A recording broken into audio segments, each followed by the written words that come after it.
Vous écoutez l'épisode 137 du podcast Mes trucs de prof, 10 façons de travailler à plusieurs.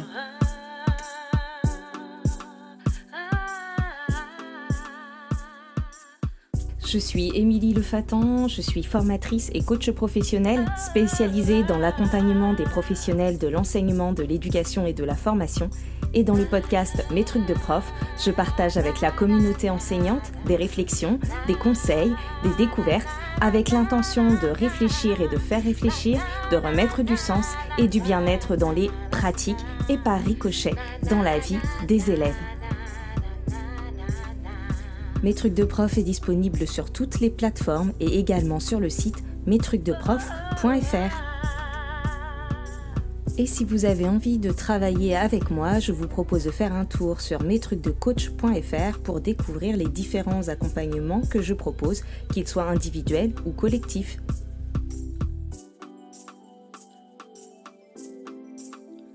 Dans le monde de l'enseignement, on évoque souvent la notion de collectif, de travail d'équipe. D'ailleurs, on parle d'équipe pédagogique, puisque quand on enseigne, il y a une réelle nécessité à prendre des décisions collectives, étant donné que nous n'intervenons pas seuls dans le parcours, dans la scolarité des élèves. Travailler à plusieurs, c'est donc une compétence professionnelle qui est attendue, si on regarde le référentiel des compétences, et pourtant on n'apprend pas à le faire. Et ce n'est pas toujours évident, puisqu'en réalité, il y a beaucoup de solitude ressentie, parfois même au sein d'une équipe, et même au sein d'une équipe qui fonctionne bien et qui s'entend bien. Pour ma part, j'ai toujours cru en la force du collectif et j'ai vraiment pu constater de réels bienfaits à travailler à plusieurs, et par plusieurs j'entends plus de 2. J'y ai trouvé de l'émulation intellectuelle qui pour moi m'est indispensable pour rester motivée. J'y ai trouvé aussi du soutien quand c'était parfois difficile avec les élèves ou avec les familles ou avec l'équipe. Et j'y ai aussi trouvé du relais dans des moments de down ou de recadrage de mes idées quand toutes mes idées se mélangent. Mais travailler à plusieurs, ça a aussi été parfois une source de frustration, voire même de conflit. Parfois, on a envie d'embarquer tout le monde avec nous dans une équipe et ça prend pas et c'est hyper frustrant. Et à d'autres fois, on se retrouve embarqué dans un projet qui ne nous motive pas plus que ça ou qui ne nous parle pas et qu'on est obligé de faire au nom du collectif. Et en fait, travailler à plusieurs, travailler en équipe, ça nécessite de s'adapter, ça nécessite parfois du cadre, donc de la flexibilité, ça nécessite aussi du consentement, c'est-à-dire le respect des limites et des besoins de chacun et l'accord de chacun pour s'engager dans un travail d'équipe. Et puis surtout, ça nécessite de l'intercompréhension. On a besoin de se comprendre les uns les autres pour pouvoir faire de la place à tout le monde et essayer justement d'utiliser cette flexibilité. Nous avons toutes et tous des besoins et des modes de fonctionnement différents et il faut pouvoir en avoir conscience, déjà pour soi, mais aussi avoir conscience que tout le monde ne fonctionne pas comme nous, que tout le monde ne pense pas comme nous, que tout le monde n'a pas forcément les mêmes aspirations, les mêmes priorités que nous. Et c'est ça qui va nous permettre après de trouver comment bien travailler ensemble.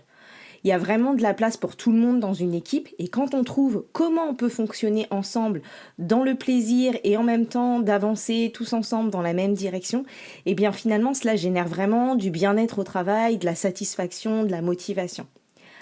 J'ai donc envie de vous faire une petite série d'épisodes qui seront axés sur la dimension de collectif, d'équipe dans les métiers de l'enseignement. Et l'idée, c'est vraiment de vous faire réfléchir et de vous donner des pistes sur comment on peut travailler à plusieurs, comment on peut faire équipe, comment on peut mieux se comprendre, se soutenir, etc.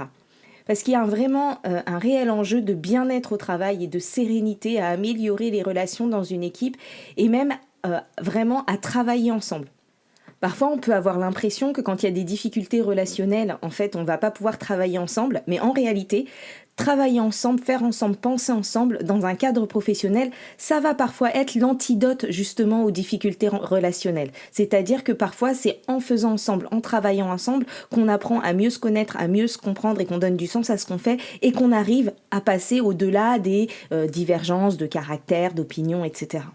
C'est vraiment pour ça que je vais commencer par cet épisode-là sur comment travailler à plusieurs, parce que c'est en travaillant à plusieurs qu'on crée de la cohérence d'équipe, qu'on apprend à se connaître professionnellement, et c'est cette cohérence d'équipe qui permettra ensuite de créer de la cohésion et qui apportera, qui améliorera en tout cas le climat scolaire entre professionnels mais aussi entre élèves. C'est un des sujets que je traite dans les accompagnements de direction d'école, en coaching ou en formation. Et on pense parfois que pour améliorer les relations d'une équipe, il faut juste créer des temps de convivialité, mais ce n'est pas suffisant. En fait, il est important aussi de travailler ensemble. Alors aujourd'hui, je vous propose plusieurs pistes pour vous permettre de modifier ou d'enrichir votre palette de modalités de travail à plusieurs, pour vous permettre aussi d'initier du travail à plusieurs. Évidemment, cette liste de propositions n'est pas exhaustive et l'idée, c'est de vous inspirer pour que vous vous lanciez et que cela vous donne d'autres idées. Parce que proposer de travailler avec d'autres, c'est aussi une façon de faire un petit pas vers les autres. Et même dans des contextes parfois un peu difficiles relationnellement parlant, on peut chercher comment on peut malgré tout travailler ensemble, se retrouver sur des questions professionnelles.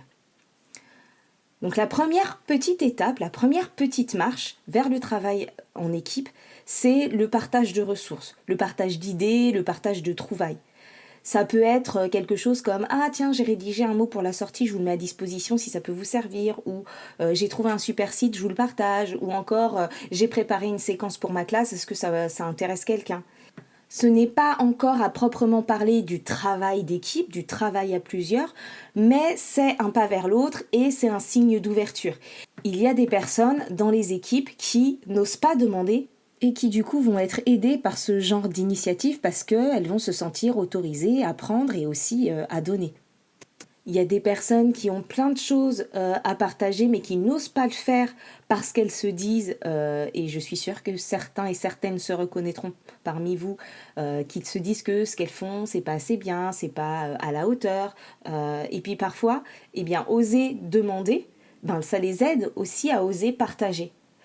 Parfois on se dit, ah oui, mais moi je partage mes documents et elle donne rien, elle garde tout pour elle. Eh bien, sachez que souvent, c'est surtout un manque de confiance en soi. Ne jugez pas trop vite. Demandez Franco, j'ai vu que tu avais fait de super séances de sciences, est-ce que tu serais OK pour la partager ou au moins pour me la présenter ? N'ayez pas peur qu'on vous pique vos idées, n'ayez pas peur de partager ce que vous faites. Comme je disais à mes élèves, si on t'a copié, c'est que c'était une bonne idée. D'ailleurs, dans son livre qui s'appelait Libérer votre cerveau, Idriss Aberkane, il disait ceci, tout ce qui est matériel est fini. Et donc, quand on partage un bien matériel, eh bien, on le divise. Par contre, le savoir potentiel, lui, il est infini, il est immatériel. Et donc, quand on partage un bien immatériel, quand on partage un savoir, une idée, en réalité, on le multiplie. Et je trouve que de voir les choses comme ça invite vraiment à laisser de côté cet état d'esprit du manque et de la possession et d'aller proposer, partager ce qu'on a à partager avec les autres. Donc ça, c'était vraiment la première piste de se dire quand on veut aller vers du travail à plusieurs, on peut accepter de partager ce qu'on a ou aller demander aux autres s'ils veulent bien partager leurs idées, ce qu'ils ont fait, etc. Je me souviens d'une collègue dans mes premières années d'enseignement à qui j'étais allée dire « mais c'est génial ce que tu fais, tu voudrais pas me montrer ?» Et en fait, cette collègue, elle pouvait donner l'impression de faire ses petits trucs dans son coin, d'être un petit peu timide, etc. Et quand je lui ai proposé la question, elle m'a dit « mais oui, mais avec grand plaisir ». Elle m'a fait venir dans sa classe, elle m'a ouvert tous ses classeurs, elle m'a dit « serre-toi, prends ». Et en fait, elle avait pas l'impression de pouvoir le faire, de pouvoir proposer. Et elle attendait que ça, en fait, qu'on vienne lui demander de partager. Et à partir de ce moment-là, on s'est mis à discuter, à partager, à se proposer. Dès qu'elle faisait une photocopie, elle m'en proposait une, etc. Et tout ça, ça a été déclenché par cette petite question. Est-ce que tu veux bien me montrer ? J'apprécie ce que tu fais, est-ce que je peux voir ? J'aurais pu rester dans mon coin en me disant « Ah oui, personne ne me propose rien, ils sont tous hyper expérimentés. » En fait, non, j'ai été demandée et je me suis rendu compte que les personnes, elles n'attendaient que ça, de pouvoir partager.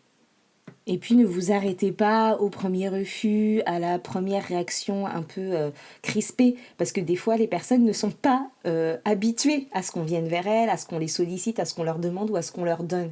C'est un peu comme, je ne sais pas si ça vous est déjà arrivé, vous marchez dans la rue, vous ne vous attendez pas à ce que quelqu'un vous parle, et donc quelqu'un vient vers vous, Et du coup, pendant quelques secondes, vous êtes un peu sur la défensive, le temps de comprendre que la personne ne vous veut pas de mal. Et donc c'est vraiment la même chose, c'est-à-dire que il y a peut-être des personnes qui ont peur, qui n'ont pas l'habitude, qui ont plein de pensées différentes des vôtres, et quand vous allez aller vers elles pour leur proposer ou pour leur demander, ben, les premières fois, elles vont pas être habituées et leur réaction, elle va être un peu froide. Mais petit à petit, quand elles voient que en fait, il n'y a rien de méchant derrière et qu'au contraire, vous êtes juste dans le don et dans le partage, et ben ces personnes, elles vont un peu se dérider. Et puis si c'est pas le cas, et ben tant pis pour elles. La deuxième chose, la deuxième piste pour pouvoir travailler à plusieurs, c'est le fait de pouvoir se réunir pour soit faire ensemble, soit partager son travail, soit réfléchir ensemble. Donc je vais commencer par réfléchir à plusieurs. Parce que ça, c'est vraiment un levier puissant de progression et de gain de temps.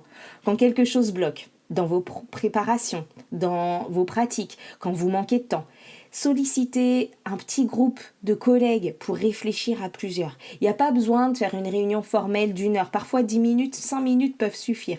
Par exemple, vous êtes là, qui serait dispo 10 minutes de 13h à 13h10 juste pour m'aider à y voir plus clair sur ma préparation de semaine ou sur ma séquence de mythologie pour les 6e 3 ou pour ma séquence de lecture pour les CP. Enfin bref, juste de prendre le temps quand c'est trop confus, trop flou, d'aller trouver 1 ou 2 ou 3 personnes qui pourraient vous aider à clarifier les choses en quelques minutes. Ça peut commencer comme ça et ensuite petit à petit quand on prend l'habitude de réfléchir à plusieurs, eh bien on se rend compte que ça nous fait vraiment avancer et tout le monde se met à le faire et ça crée vraiment une émulation qui est puissante parce que ça va nous faire gagner du temps, parfois ça va nous aider à clarifier des choses et vraiment c'est pas du temps perdu et parfois il n'y a pas besoin que ce soit très très long. Ensuite, il y a l'idée de se partager le travail. Alors, je le mets après le fait de réfléchir à plusieurs parce que se partager le travail est beaucoup plus efficace et facile à prendre en main quand ça suit une réflexion collective. Parce que prendre en main quelque chose qu'on n'a pas pensé, c'est hyper compliqué. Donc imaginons que vous soyez 3 collègues et que vous ayez 3 séquences à faire et que vous commencez simplement par vous les partager. Donc chacun prend en charge une séquence différente, sauf qu'au moment de prendre en main la séquence, quand vous ne savez pas comment l'autre personne a pensé la séquence, pourquoi elle a fait tel ou tel choix et pas cela, eh bien il est très difficile de la prendre en main et de la mettre en œuvre et ça demande du temps et parfois on a envie de refaire des choses, de modifier des choses parce que ça ne nous convient pas complètement, on l'aurait pas fait comme ça et finalement ça nous donne quand même un peu plus de travail parfois que si on l'avait fait tout seul. Alors que si on prend un temps pour réfléchir ensemble et qu'on se dit ok qu'est-ce qu'on ferait plutôt comment on voit la séquence 1, comment on voit la séquence 2, ok la séquence 3, on réfléchit, on clarifie et qu'ensuite on se partage le travail pour tout ce qui est mise en page, création de contenu, etc. Là c'est vraiment un gain de parce qu'au moment de vous approprier le travail, vous savez déjà à quoi vous attendre et vous n'avez pas besoin de vous plonger pendant 2 heures dans la séquence de l'autre personne pour la comprendre. Ensuite, une troisième modalité dans le fait de se réunir pour faire ensemble, partager ensemble ou réfléchir ensemble, c'est de faire ensemble. C'est le troisième aspect. C'est vraiment hyper formateur et hyper intéressant de faire à plusieurs. Ça peut en revanche être un peu plus chronophage et sans cadre de temps ou sans cadre d'objectif, on peut passer un bon moment mais prendre vraiment beaucoup de temps pour faire quelque chose. Faire ensemble, en fait, ça peut aussi être compliqué quand tout le monde ne s'entend pas hyper bien ou quand chacun a des façons de travailler différentes. Donc, on n'est pas obligé de faire ensemble pour pouvoir travailler ensemble. Par contre, ça peut être hyper intéressant pour une première session de travail, notamment quand il y a des novices et des plus expérimentés, ça permet de donner à voir comment on fait pour qu'ensuite chacun puisse devenir plus autonome. Donc faire ensemble, on a parfois tendance à penser que c'est ça, travailler à plusieurs, mais c'est pas toujours le cas. S'il y a des petites tensions, si vous n'avez pas du tout les mêmes façons de faire, et ensuite faire chacun à sa sauce. Ensuite, d'un point de vue pratique, pour rendre tout ça possible, parfois on peut imaginer se réunir virtuellement. Je sais que certains et certaines sont allergiques aux visio, néanmoins c'est vraiment parfois un moyen bien efficace de travailler ensemble à défaut de pouvoir se voir parce qu'on va économiser le temps du déplacement, parce qu'on peut le faire du coup sur un très petit temps, se dire on se donne 30 minutes de chez soi, on le fait, etc. Et c'est notamment bien pratique pour réunir aussi des personnes qui sont éloignées. On peut aussi gagner du temps en travaillant de manière collaborative sur des documents en ligne, c'est-à-dire de travailler simultanément sur un même document et ça facilite la collaboration et puis la rétroaction en temps réel. Donc on peut avancer comme ça ensemble. C'est quelque chose qu'on n'utilise pas forcément tout le temps mais qui peut être hyper utile. Une autre manière de travailler à plusieurs, ce n'est pas forcément de travailler sur le même objet, mais de travailler au même endroit. Alors attention à ne pas vous mettre dans un endroit où tout le monde n'a pas le même objectif, c'est-à-dire où tout le monde n'est pas en train de travailler. Moi personnellement, j'étais la reine de je descends déjeuner dans la salle des profs avec 3 piles de cahiers pour corriger en même temps que je parle. Et au final, je remontais à 13h30 en classe avec un cahier même pas corrigé en entier. Donc j'admire celles et ceux qui sont capables de faire ça en salle des profs. Mais moi, j'aime trop échanger, j'aime trop parler pour rester concentrée et travailler à ces moments-là. Donc ce que je vous propose là, c'est plutôt de décider de se mettre à plusieurs à travailler au même endroit pour s'aider ensemble en fait à tenir ses objectifs. C'est différent, on ne fait pas la même chose, mais on se soutient dans notre autodiscipline. Donc si vous savez que vous êtes dans une semaine de rush, que pour X raisons, vous devez vraiment réussir à avoir corrigé 20 cahiers avant la fin de la pause déj, vous pouvez travailler à plusieurs pour s'aider à tenir cet objectif-là et se soutenir avec quelqu'un d'autre qui a un autre objectif de faut que je finisse mes affichages ou faut que je fasse ci ou fasse ça et où on se soutient les uns les autres.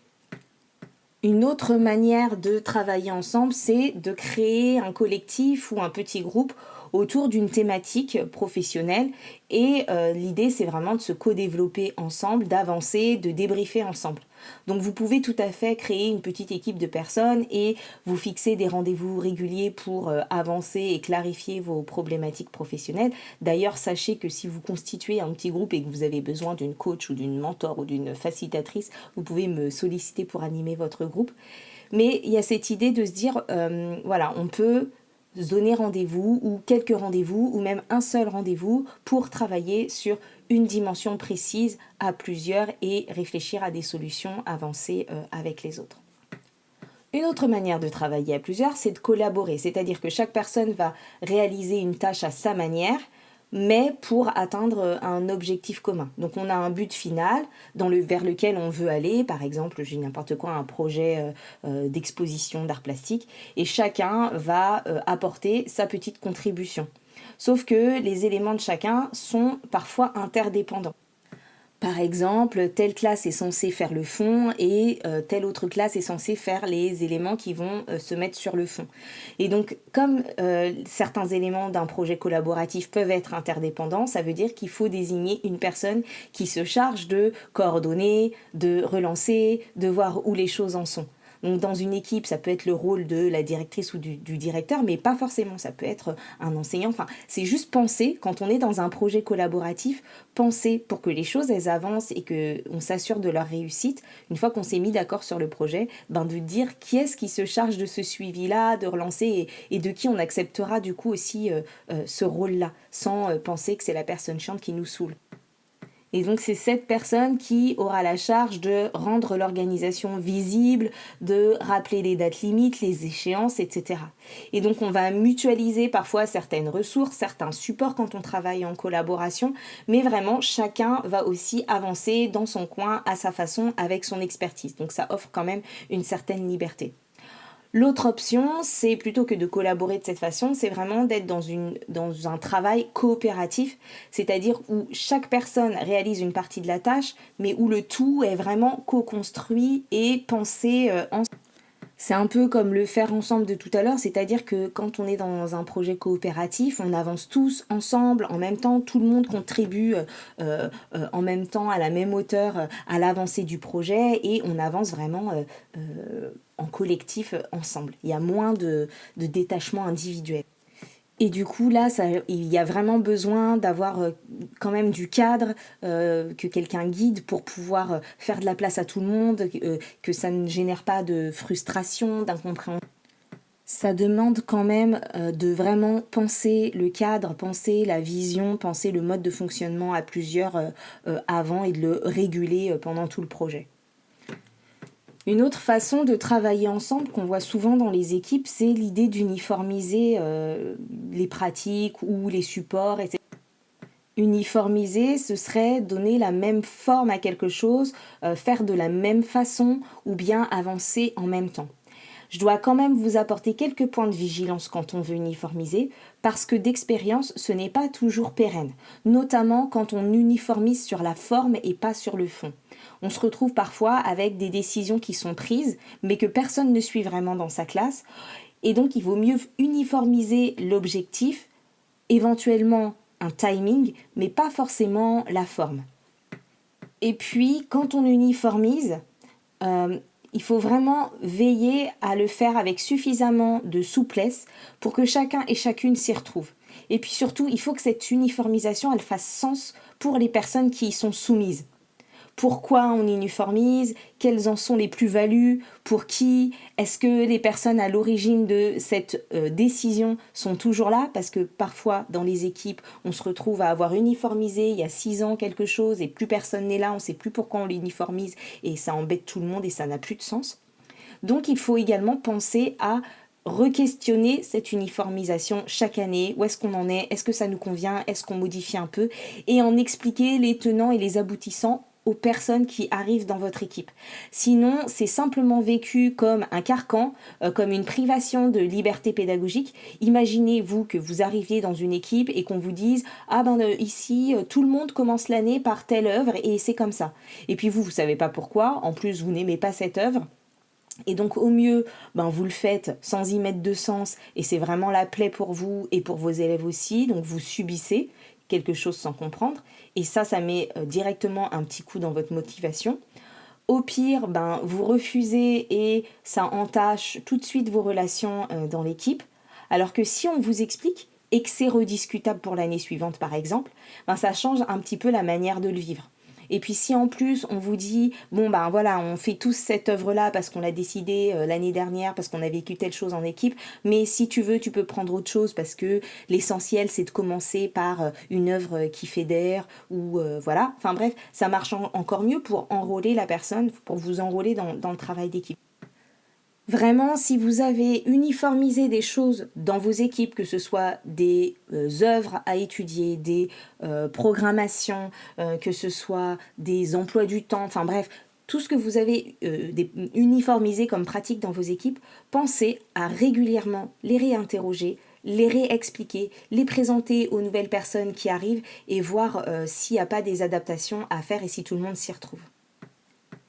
Parfois, travailler ensemble, ce n'est vraiment pas évident, surtout dans de grosses équipes, quand on augmente la diversité des personnes, la diversité des besoins, la diversité des valeurs, des pratiques, de l'expérience, des appétences, etc.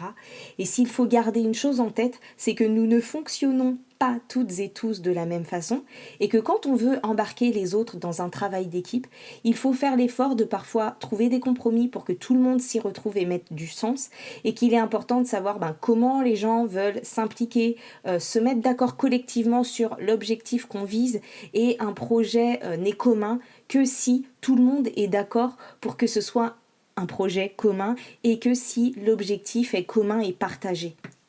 Donc quand on veut embarquer son équipe dans un projet qui nous tient à cœur, il faut vraiment être prêt, 1, à faire des compromis, 2, à prendre le temps de faire cette pédagogie, le temps de convaincre finalement, de comprendre comment la personne elle perçoit le projet, qu'est-ce qui ferait sens pour elle, quelles adaptations on peut apporter pour que tout le monde s'y retrouve. Sinon, ce sera de la frustration pour la personne qui essaye d'embarquer tout le monde et qui n'y arrive pas. Et ce sera aussi potentiellement source de petites frictions, de petites tensions, etc.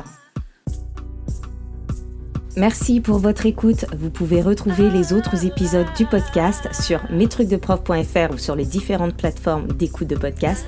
Pensez à attribuer le maximum d'étoiles pour soutenir le podcast et le rendre plus visible quand c'est possible, notamment sur Apple Podcast ou sur Spotify. Vous pouvez me retrouver sur les réseaux sociaux, notamment sur Instagram, Facebook et LinkedIn. Et vous pouvez également me contacter via l'adresse mail contact@mestrucsdeprof.fr. Vos retours, vos commentaires, vos partages, vos questions sont vraiment précieux. Merci à toutes les personnes qui prennent le temps de m'écrire et d'échanger. Je vous retrouve bientôt pour un prochain épisode et d'ici là, prenez soin de vous. Bye bye. Ah, et j'oubliais, si vous avez envie de recevoir des compléments à mes contenus, des petits exercices d'auto-coaching et des actus 2 fois par mois dans votre boîte mail, inscrivez-vous à ma newsletter sur mestrucsdecoach.fr/newsletter.